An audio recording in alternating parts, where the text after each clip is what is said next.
Sziasztok! Megnézzük, hogy mit nem mond el a személy, akire gondoltok, és az bárki lehet.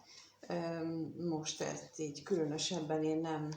nevezném meg, hogy ki az, akivel kapcsolatosan most információt kérünk.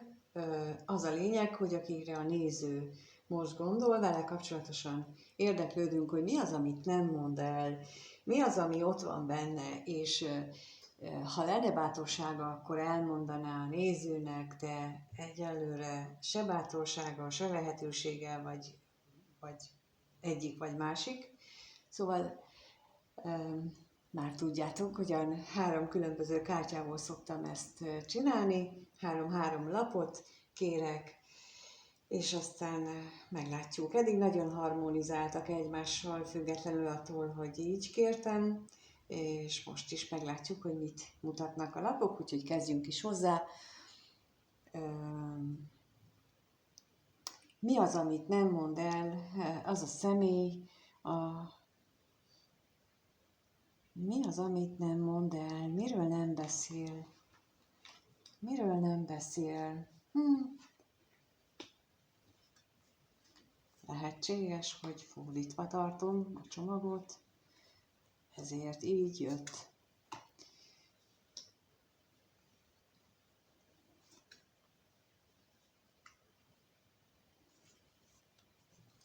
És a másik kártyából, most, hogy így nekiálltam, most jutott eszembe, hogy ezt a múlt héten is megállapítottam, hogy ennek jó lenne egy világos háttér, de már mostan nem állítom meg és rendezem át az egészet, szóval, hogy mi az, amit nem mond el, erre vagyunk kíváncsiak, hogy mit nem mond el ez a személy, de jó lenne, ha tudnál.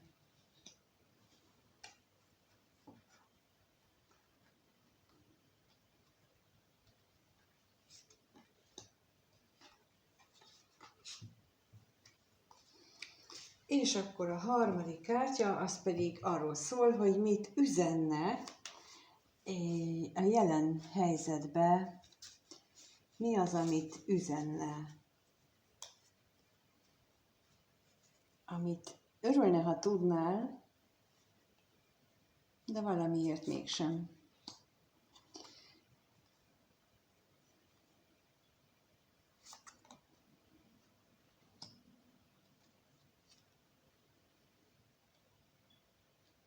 És a harmadik.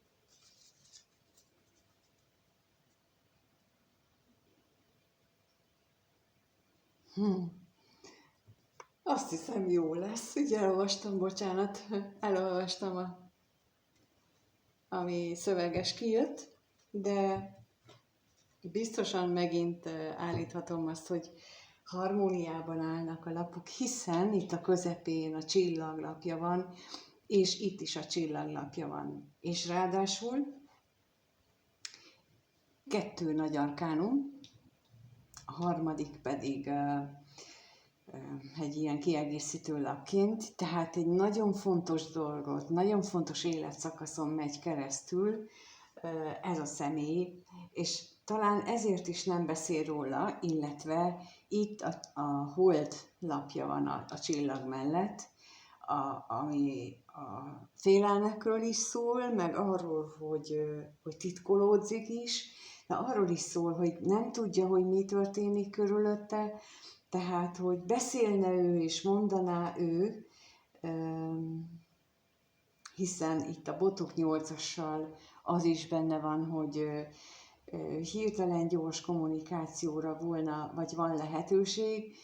de azt hiszem, hogy úgy érzékelem most, hogy ő egy olyan szituációban van, amiről ő tudja, hogy erre neki szüksége van, tudja, hogy neki visszavonulót kell fújni, tudja, hogy ő neki ez egy olyan időszak, amiről nem feltétlenül kell fecsegni, mert hogy ő maga sem tudja, hogy mi történik, csak azt tudja, hogy tudja, hogy ez így jól van. Tudja, hogy ennek így kell lenni. De Hogy miért? Hát azért, mert ő neki ez egy gyógyuló időszak, és valószínűleg nem csak neked, hanem neki is gyógyuló időszak. És ezen a lapon, a csillaglapján az aranykelyhe vagy kupából és az ezüst kupából önti ki a vizet, az érzelmeket, tehát azokat az érzelmei gyógyulnak pillanatnyilag, amelyek a csillogó, a látható érzések, és a kevésbé látható, kevésbé nyilvánvaló érzései. Tehát mindannyiunknak vannak olyanok szerintem, hogy megmutatjuk, hogy egyik személy iránt mit érzünk, és egyébként pedig nem a teljeset. Meg olyan is van, hogy vannak érzéseink, amikről mi magunk sem tudunk, vagy mert elnyomjuk őket, vagy elnyomtuk nagyon sok esetben, és akkor ez a fajta ábrázolás, ez ezt is jelenti, hogy most már vegyítjük a kettőt, tehát hogy nem különítjük el a látható érzéseket, vagy a bevallott érzéseket, meg azokat az érzéseket, amiket a háttérbe nyomtunk, vagy a háttérbe száműztünk, mert nem akartunk vele foglalkozni, és itt olyan, mintha ezzel a gyógyulás, tehát ez a csillaglapja, illetve ez a gyógyulási fajta, az lenne, hogy amikor azokat az érzelmeit gyógyítja, amiről ő nem akar tudomást venni, hogy vannak neki olyan sérülései, amivel nem akart foglalkozni. És ehhez kapcsolódhat itt a hold is, hogy néhány dologra rálát, mert hogy telihold van, bevilágítja az eddig láthatatlan kaput, amin ő átmehet, és megláthatja azokat az érzéseit, amit ő oda, hátra, mélyre száműzött, és ezek ilyen hirtelen felismerések módjára érkezhetnek meg benne, hogy ráébred, hogy ő, most példának mondok egyet, például ráébred arra, hogy most ő olyan mély érzéseket él át, mint 20 évvel ezelőtt, vagy fiatal korában, vagy a legelső szerelménél, és akkor erre így hirtelen rádöbben. Például akkor, amikor ő az egójával le akarta nyomni az érzéseit. És ezeket az érzéseket jó hátra, mélyre eltolta, és azt hitte, hogy nincs is már. Tehát olyan jól sikerül, nagyon jól tudjuk ezt csinálni, és lehet, hogy ő is így volt, és most elérkezett olyan energiák jöttek az életébe, amikor megnyílt neki egy olyan kapu, ahol ráláthat erre a száműzött érzelmekre, és megállapíthatja magában, hogy húha, hát bizony nekem vannak ilyen érzéseim, na és akkor a gyógyulás az az, amikor elismerjük, hogy vannak ilyen érzéseim, és bizony vágyom is rájuk, és ez a gyógyulós része, amikor beismeri azt, hogy vágyom, hogy megtapasztaljam azt az érzést, és nem akarom örökké száműzni. Tehát amit ő valószínűleg itt ezek alapján nem mond el neked, az, hogy ráébredt arra, hogy milyen mély érzések is lakoznak benne, és hogy ő nem akarja magát távol tartani ettől. Nagyon szeretné ezt kikommunikálni, nagyon szeretné, hogyha erről ő beszélhetne, viszont úgy látom itt az uralkodóval, hogy még nagyon domináns benne az ego. Nagyon uralja ezt a felismerést benne, az, hogy egy magafajta ember, és teljesen mindegy, hogy nő vagy férfiről beszélek, tehát egy ilyen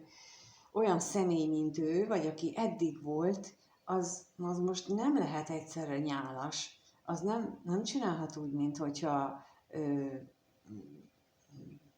egyik, vagy fölébredt volna, és akkor ő kicserélődött volna. Tehát ezt a fajta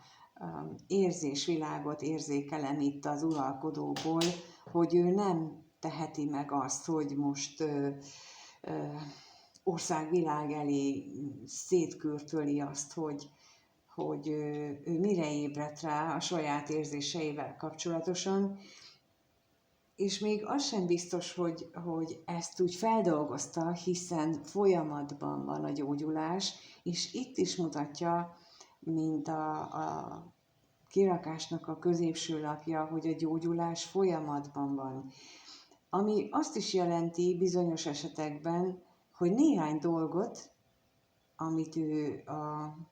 korsójában tárolt, néhány érzelmet, amit a korsójában tárolt, az bizony ki kell önteni a nagy közösbe, és másokat pedig bizony az ő saját kis érzelemvilágának a táplálására kell fordítson, mert van, ami haszontalan, ami már nem szolgálja az ő érdekét, és van, amelyik meg nagyon is szolgálja. Itt láthatjátok, ott vannak a csillagok, de van egy körülötte, vagy közülük, amelyik különös jelentőséggel bír. És ez alapján én azt gondolom, azt érzékelem, hogy ő neki az, hogy itt ráébredt ezekre, hogy milyen érzéseket titkolt el maga elől, zárt be abba a szobába maga elől, vagy abba a helységbe, aminek az ajtaját eddig nem látta, vagy a bejáratot nem látta eddig, azok között van egy, ami nagyon értékes. Lehet, hogy hozzád kapcsolódik, vagy a veled való viszonyra világít rá, és ennek kapcsán ébredt fel benne az is, hogy bizony van lehet olyan sérelem, lehet olyan megbántottság, amit már nem kell magában őrizgetnie, hanem az mehet ki a nagy közös érzelem tengerébe, és ő neki valami tisztábbat kell a saját érzésvilágába behozni, amivel gyógyítja a saját életét, de ezt nem teheti meg úgy, hogy országvilág elé tárja, mert akkor mit szólnának róla? Hát ő nem az a típusú személy volt, aki így viszonyult a dolgokhoz. És mint ahogy itt mutatja a page, bocsánat, a kartok apródja, hogy ez neki egy nagyon új felismerést hoz. Nem is tud vele mit kezdeni, mert ez egy annyira újszerű dolog, egy olyan hozzáállás, amit még ilyen ifjonti módon tud kezelni. Itt meg ugye már ő egy uralkodó, tehát az életének ez a területe, amit ő most megpróbál elrejteni előled, amiről ő nem beszél neked, azt lehetséges, hogy ő még úgy éli meg, hogy ez szégyelnivaló, illetve ott bizonytalan, és a bizonytalanságát akarja előled elrejteni, miközben te esetleg egy ilyen nagyon határozott, nagyon logikus személyiségnek ismered, ez a terület számára ingoványos talaj, és itt nem tud mit csinálni, és így erről nem beszél. Pedig szíves örömest megtenni, hogy elmondja, hogy mit talált itt, mire látott rá, itt ami eddig homályban volt az ő életében, mi az, amit ő dob ki, vagy önt ki a korsójából, amire már nincs szüksége, és mi az, amit ő szeretne táplálni, de egyelőre se bátorsága nincs hozzá, se kellő ismerete, hogy ő ezt így felvállalja maga előtt, vagy mások előtt. Úgyhogy ezekben a lapokban az is benne van, hogy a türelmedet kéri, hogy ő hadd dolgozza fel mindezt, mert Mivel 4 nagy arkánum is van, ez egy nagyon-nagyon-nagyon jelentős változás az ő életében, sorsfordító változás is, és ha olyan kapcsolódás van közöttetek, akkor ez a te sorsodra is jelentős kihatással lesz,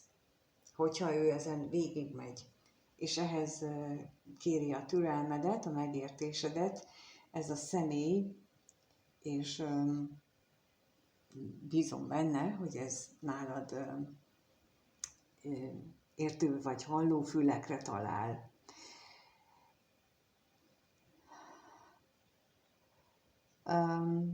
Azt mondja itt az első lapon, hogy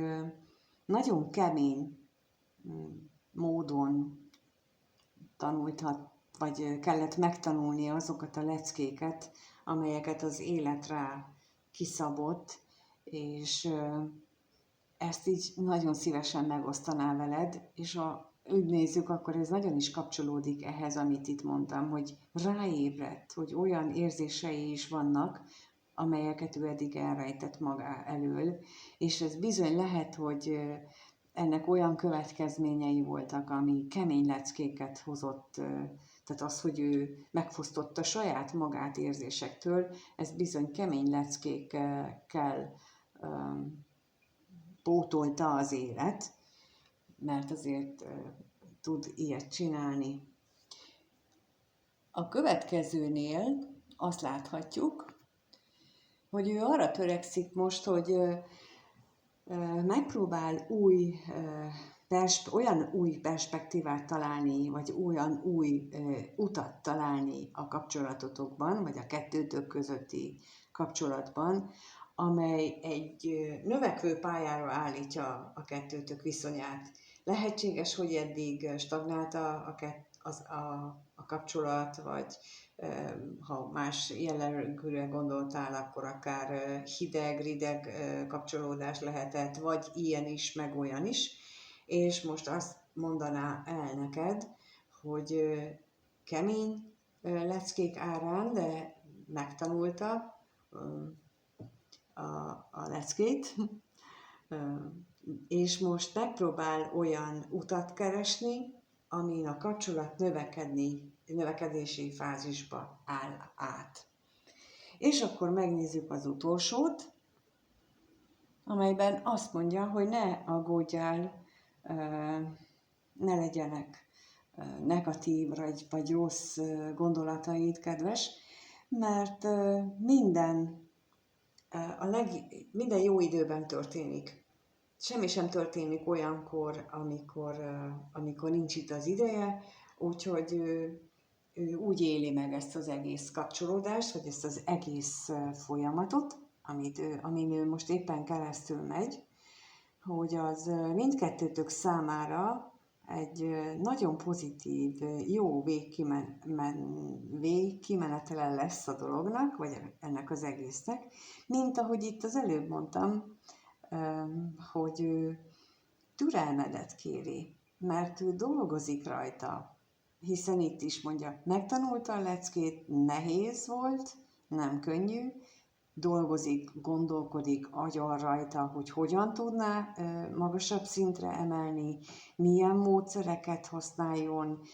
hogyan lehetne másképp nekiállni ennek az egésznek, és biztos abban,